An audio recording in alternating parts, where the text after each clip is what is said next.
What is going on, guys? Welcome back to another video. So we are now only 3 months away from the 2024 draft. I've been doing an updated mock draft every single month, as well as my top 10, 20, 30 players in the NHL. So it's that time of the month that we are giving out my mock draft 3.0 instead of just the lottery. We're going to be bumping it up to the top 20 probably a month from now, top 30. And then by the end, I'm going to be doing my full 2-round mock draft for the most part. This is not solely based on who I think the best players are. Obviously, this is based on who's selecting in those situations, in those picks, and what they've done in the past, what their team needs are. I don't solely just look at positional need, especially at the top of the board. It should be more so player available. But if two players are on the same level, I think you definitely look at a player positional need for a given team. So we're going to be diving into it, looking at our last mock draft. This was our last mock draft 1.0. Clearly, the order has changed. I'm going to show the order in just a little bit. But I had Celebrini, Demidov, Yzerman, Lindstrom, Levshinov, Parik, Silyev, and then 9 through 16. I had this. It's obviously much different now when looking at the order. The order goes San Jose, Chicago, Anaheim, Columbus. You get the drill. Basically, we're going to be starting with Chicago, who is picking with Tampa Bay. Pittsburgh has their pick right now because it is within the top 10. If it falls outside of the top 10, it's going to be San Jose's. So without further ado, at 20th overall, heading to the Chicago Blackhawks, I have Aaron Kiviharju, a very intriguing prospect. I have him going to the Chicago Blackhawks. This time last year and definitely 2 years ago, he was a safe top 5 pick, has not been able to stay healthy over in Finland and produce at a high level in their men's league. But I do think if you're the Chicago Blackhawks and you do have this first-round pick, it's not your high first-round pick. And considering they're picking at second overall, I think they're probably going to go forward at second overall, not to spoil who they're going to end up taking. But I think Kiviharju makes some sense here when looking at, a high potential kind of guy. When looking at the Blackhawks, they do have Korchinski, but they are lacking more so on the defenseman prospects pool. They have Nazar, Moore, Bedard, obviously, as well as guys like a Lucas Reichel right now in terms of Chicago young forward core. So I think they go defense here with their other first-round pick. I think maybe next year when they're picking very high, probably again top 5, then they maybe get that franchise defenseman. But I think here Kiviharju makes sense. If he can stay healthy, if he can reach the potential that we thought, he could be an absolute steal at 20th overall, but also it wouldn't shock me if he never really pans out. Definitely a high-risk guy. So for a team that has 2 first-round picks and at second overall, probably like a bust-proof player, I think Kiviharju makes sense for the Chicago Blackhawks. 19th overall, Vegas, I have them taking Igor Chernyshov. I think I pronounced that right. Russian prospect. I don't think Vegas is going to end up picking here. I think they are going to finish higher up in the standings, potentially go on a run. But if they do select him here, I think it makes sense. When looking at him, he played very good in the MHL, 28 points in 22 games. He's a 6'2", kind of power forward, net front presence. I think he'd be more NHL ready than some of the other guys that might be ahead of him that are maybe longer or smaller guys that are going to take longer to develop to the NHL level. So I think Vegas gets not an NHL ready guy immediately, but a guy to add to their forward core down the line and just continue their physical dominant style of play. I think he makes sense for the Vegas Golden Knights. 18th overall, Philadelphia. I have them taking Michael Hagg of the USHL, Chicago Steel, having a fantastic season. Basically missed all of last year, only played 13 games, did have 10 points in 13 games. But this year, playing fantastic. 31 goals, 37 assists, 68 points in 49 games for the 6'1" center. Do I think he's going to be Philly's eventual number 1 center? No, but I think he can be a very good second-line center for the Philadelphia Flyers. They're definitely going to need to find that future star center to play with Matvei Michkov. But I think if you have Michael Hagg as your number 2 center going forward, that is something very promising for the Philadelphia Flyers to build on. At 17, I have the Washington Capitals taking Trevor Conley, another highly productive USHL guy. He has 30 goals, 47 assists for 77 points in 55 games. Very good season for him yet again after being around point per game in his draft year -1. I can see him fit very nicely into the Washington Capitals' eventual top 6 in 5, 6, 7 years with guys like Ryan Leonard, Andrew Crystal, and Connor McMichael. Just a very, I wouldn't say he has the highest ceiling, but he's definitely a high floor guy, a very intelligent two-way player for the Washington Capitals. I think he'd fit in very well in Washington. 16th overall into the lottery, I have the St. Louis Blues taking Adam Jiricek. Jiricek is obviously brother of David Jiricek, who I absolutely loved as a prospect.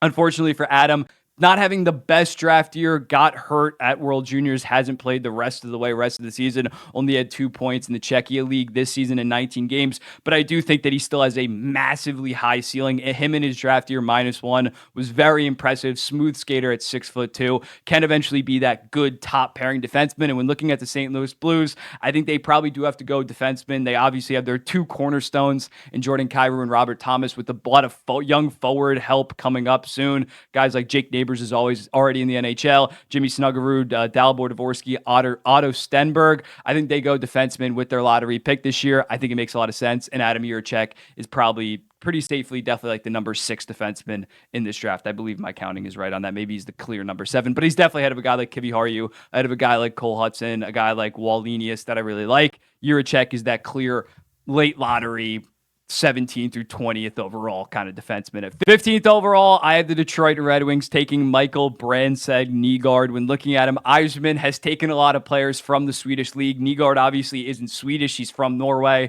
The best Norwegian prospect probably ever. Mats Zuccarello was a late pick, and he obviously panned out, but he has a chance to be the Norwegian GOAT. And when looking at him in the Swedish juniors, he was fantastic. 12 points in 7 games. Got the bump, not up to the SHL, but their second-tier league. Had a solid 8 goals, 10 assists, 18 points in 41 games. Kind of had solidified himself as this solid play-driving winger, and I think it makes sense for the Detroit Red Wings. A potential second liner, him and Nate Danielson, I think could really work going forward as Detroit's future second line. So I think this is the pick right here for the Detroit Red Wings. 14th overall, I have the Minnesota Wild taking Carter Yakimchuk. Carter Yakimchuk, defenseman, goal-scoring beast this season. 30 goals, 41 assists, 71 points in 66 games for the WHL's Calgary Hitmen. When looking at Yakimchuk, can be a solid top pairing guy one day. I think when looking at the Minnesota Wild, they're loaded in terms of their young forwards, guys like Boldy, Rossi, Ogren, Yurov, Schrammel, but they don't really have that number 2 Tua Brock Faber going forward. So I think Yakimchuk definitely doesn't have the ceiling of the defenseman that I'm going to have going later in this mock draft, but I think he has very solid top 4 potential, potentially being a 45-ish point, mid-40s-ish point top pairing guy. I really like Yakimchuk. I do think that he is a tier above an Adam Jiricek, but not quite in that top 10 range. I wouldn't use a top 10 pick on him, but I think at 14th overall to the Minnesota Wild that will probably be targeting defensemen, it makes a lot of sense. 13th overall, my New York Islanders, I have them taking Liam Greentree, 6'3", very skilled, two-way guy, 36 goals, 54 assists, 90 points in 64 OHL games this year. His skating is a concern when looking at it, but I think with the Islanders, not like we play this high tempo offense, and I think just looking at the skill, he kind of reminds me of a Quinn and Musty from last year where the skating concerns were there, but the production was just so glaringly obvious and so glaringly impressive, and I do think that he has a bit of a higher motor than maybe like a Quinn and Musty, so I think with the New York Islanders, he's that ideal two-way kind of physical, bigger guy, and I think that he would work very well in the New York Islanders system, and he'd be the best prospect since Noah Dobson, Oliver Wahlstrom back in 2018. We haven't had a goddamn first-round pick since 2019. Please don't trade this pick, Lou Lamoriello. Take Liam Greentree and call it a draft. 12th overall, Zeev Boyum to the Calgary Flames. Yes, I have TJ Ginla going higher, not the Calgary Flames.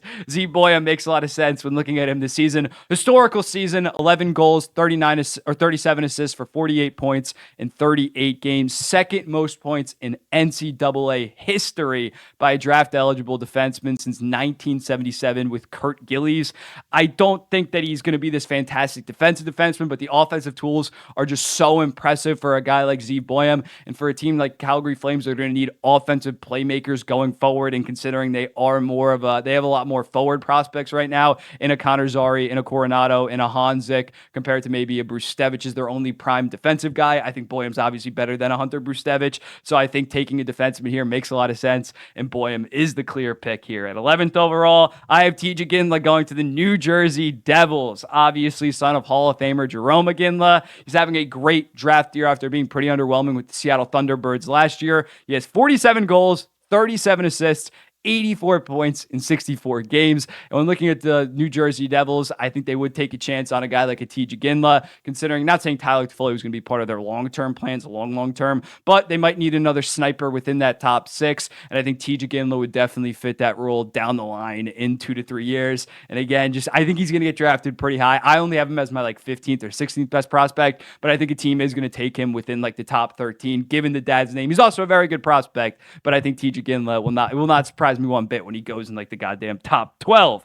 At 10th overall, the Buffalo Sabres take Consta Helenius, one of my favorite prospects in this year's draft, but he is slipping because he doesn't really do anything at like an elite clip. When looking at prospects, you're trying to find those guys that have those elite tools. I'm not going to sit up here and say Constantinius is the best defensive center prospect, like in terms of centers playing defense ever. He's going to be the next Alexander Barkov, but I do think that he just has such a well-rounded game this year in Liga. 14 goals, 22 assists, 36 points in 51 games, past the Patrick Laine in points. Obviously, Laine had more goals in his draft year, but he's on pace to guys like a Mikael Granlund, like an Alexander Barkov at the same age. I think he's kind of like a bust-proof player for the most part. He's definitely going to be at least a very good two-way third-line center. I know you don't want that at 10th overall, but when looking at him for the Buffalo Sabres, I think he would fit very well into their core, into their being their potential future second line center for the most part. He maybe doesn't have the high upside, but Buffalo just has a shit ton of guys that have a lot of upside, might never pan out. So I think taking more of a safer guy like a Constantinius makes a lot of sense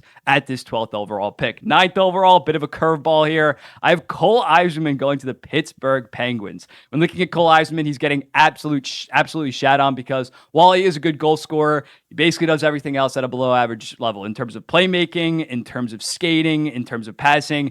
Doesn't really do anything else exceptional, but goal scoring is obviously the most important thing in the goddamn NHL. So when looking at the Pittsburgh Penguins, I think they would take a chance on a Cole Eiserman, think that maybe they could get him up to play with the Sidney Crosby in his draft year +2, draft year +3, be some immediate help. And knowing the Pittsburgh Penguins, he probably will like pan out and become a perennial 50-goal scorer. They'll get Gavin McKenna in 2026 and be perfectly fine. But I think Kyle Dubas would take a swing on a Cole Eiserman despite some of the criticisms that people, very justified criticisms that people have had out of him of late, and talks about him maybe falling outside of the top 10. I think if he falls to the Pittsburgh Penguins, that fit makes a lot of sense. 8th overall, Anton Silyev to the Seattle Kraken. When looking at the Kraken, they are obviously loaded in terms of their forward prospects.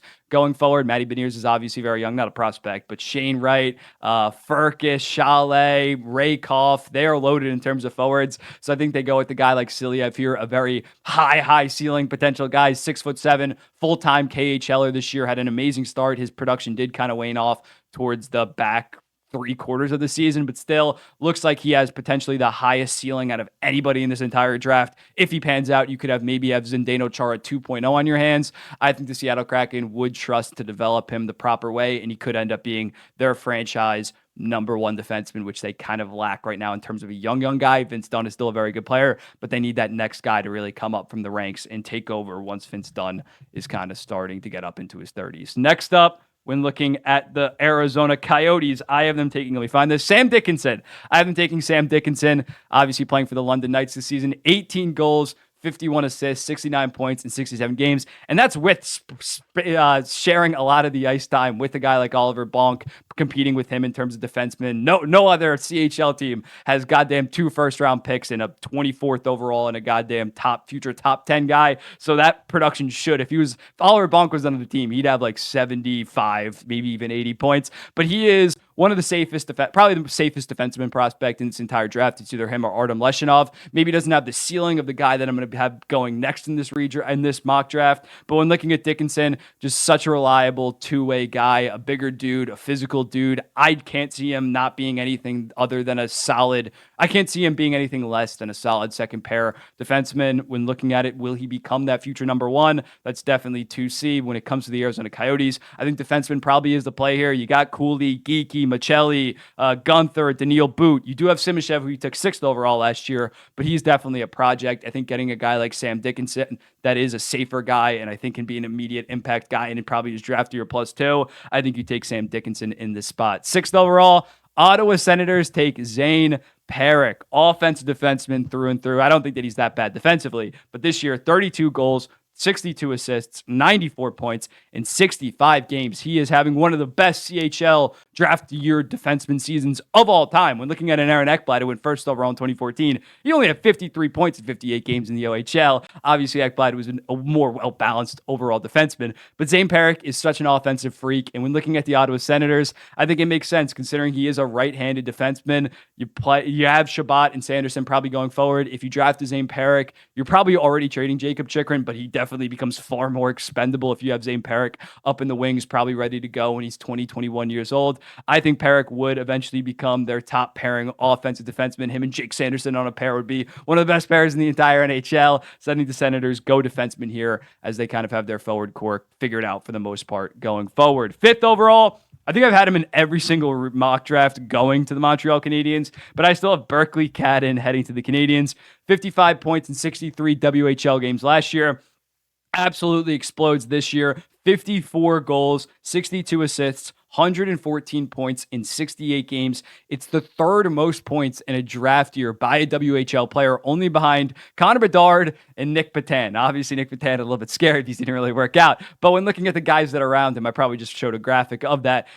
He's going to be a stud. He's going to be an offensive stud. When we're talking about floors, I can't see him being anything less than a 50-point second-line winger, and I think his potential is genuinely going to be 80, 90 points. I think that he has that offensive ceiling and has really solidified himself, especially in the last 2 months. He's been playing, I think, over 2 points per game in the WHL, has really solidified himself as a top 5 pick this season. When it comes to Montreal, they have solid defenseman prospects, and I think they're still, although Slavkovsky is starting to break out and maybe can be that high-end offensive difference maker, I think Berkeley Cadden would have their potential highest offensive ceiling of anybody on that goddamn team going forward, unless Slavkovsky really, really continues to develop. But I think Berkeley Cadden to the Montreal Canadiens just make far too much sense. At 4th overall, the Blue Jackets, I've been taking Artem Leshinov. Wasn't too sure where to go with the Blue Jackets on this. When looking at them, not saying they're like set for the future, but they do have Denton Mateychuk. They do have Juracek. The forward core is also very good in terms of young guys. I decided to go with Leshinov just because I do think that he is an upgrade, definitely over Mateychuk in terms of potential, in terms of floor. But I also would probably lean Leshinov over a Juracek right now. So although they do have 2 potential future top pairing defensemen, I do think Leshinov would become their top end defenseman prospect going forward. This year, 33 points in 36 games at Michigan State. Fantastic draft year, considering Michigan State really isn't that impressive of a college hockey team in the Big Ten. So when looking at Leshinov, I think he projects probably having potentially the highest floor in this draft, either him and Sam Dickinson, while also having an insanely high ceiling, 6'2", just as everything at a very, very high level. I wouldn't say he does one thing extremely elite, like maybe a Zane Perrick when it comes to some of his offensive tools, but really just reliable guy. And I think the Blue Jackets would have their future number 1 in an Artem Leshinov. 3rd overall, I have the Anaheim Ducks selecting Caden Lindstrom. Caden Lindstrom, 6'4" beast, 27 goals, 19 assists, 46 points in 32 games for the Medicine Hat Tigers before dealing with some injuries. I think that he could potentially become just such a beast playing with maybe a Leo Carlson on that top line. Those two bigger dudes, physical-ish dudes, would be fantastic, would form one of the best 1-2 punches in the entire NHL. When looking at the Anaheim Ducks, I think they're fine in terms of defenseman prospects with guys like Minchikov and Zellweger going forward. So I think they go forward here, and I think Lindstrom would probably move over to the wing and just be a fantastic winger for either McTavish or Carlson. 2nd overall, you probably know by now, Ivan Demidov to the Blackhawks. When looking at it, he had a fantastic MHL season, broke every single record in the MHL, 23 goals, 37 assists, 60 points, 2 points per game in 30 games, 60 points in 30 games. And the back half of the season was even more impressive. He was producing at like a 2.5 points per game because he was coming off an injury to start the season, missed like the first month, and still, once he really hit his stride, was just absolutely insane. So when looking at him and Bedard, maybe 2 undersized guys, but the skill and talent is just undeniable. They would be future. Bedard would be 50 and 50 easy. Demidov will be like 40 goals, 50 assists. They'd be one of the best duos, probably the best under 20 duo in the entire NHL, no doubt, and eventually just one of the best duos in the entire NHL. And then at 1st overall, San Jose Sharks select Macklin Celebrini, who actually grew up in the Bay Area because his dad was the Warriors athletic trainer. So that'd be pretty cool. Draymond Green, of course, famously went to one of his games. When looking at Celebrini, he solidified himself as the 1st overall pick. I don't think I'm shocking anybody with that. 31 goals, 28 assists, 59 points in 35 games at Boston University this season. 1 Hockey East Player of the Year. Probably going to win the goddamn Hobie Baker. He is just such an elite talent. I personally think that he's a better prospect than an Adam Fantilli, than a Leo Carlson. So when looking at it, I think not generational by any means, but this guy just has no weaknesses, just does everything similar to Leshinov, just everything at an A- level, and it just makes this prospect that I just cannot see busting at the next level. And I think his floor is probably 65, 70 points. And he has the potential to maybe be a top 10, maybe even top 5 player in the entire NHL. Do I think he's ever going to be the best player in the NHL? Probably not, because obviously Connor Bedard exists. So when looking at him, just a very, very good prospect. In the last 10 drafts, one of the best prospects. And the San Jose Sharks would be very lucky to take him. Him and Will Smith would form one of the best center duos in the entire NHL, probably the best in 5 to 6 years. You see Will Smith have goddamn 4 goals in the Hockey East Championship. But yeah, that's my mock draft. Let me know in the comments, what do you think about it? And I'll be seeing the next one.